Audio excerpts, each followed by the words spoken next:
I mentioned this in previous episodes, but there are times when we can call based on pure direct pot odds.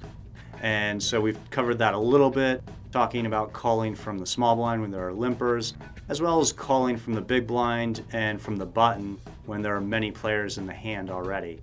However, in this episode, I want to go over when we have really good pot odds to call from the big blind because we do have that discount, and what type of hands we should play in those scenarios. Before we get into that, I want to show you a hand example of exactly what I'm talking about. So here we are in a no limit hold'em tournament. The blinds are 500 and 1000 with a 1000 chip big blind ante. Action folds all the way around to the button, who comes in for a min raise to 2000. The small blind folds, and now action's on us in the big blind. We have Jack 3 of diamonds. It costs us 1000 chips more to call. Now if you're following our pre-flop calling criteria, you know that this is a re-raise or fold situation because this hand is not a true speculative type hand. It's not multi-way, therefore we're typically not calling with it.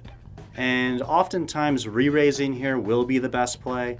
If the button had made it 3000 or 2800, then 3-betting with this hand is probably going to be the optimal play. But today we're going to add a little bit more nuance into our game plan because when raise sizes are fairly small, as is the case here, this is a min raise, and there are antes in play, you can be getting very compelling direct pot odds to call.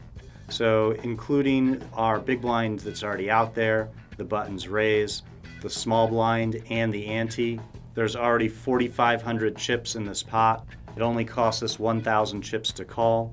Those are pot odds of 4.5 to 1.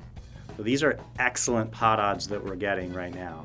And the way this works theoretically is that the smaller that raise size is and the more money that's already out there, the more incentivized we are to call. So in this case, we do call and we flop middle pair with a bad kicker, as well as a backdoor diamond flush draw.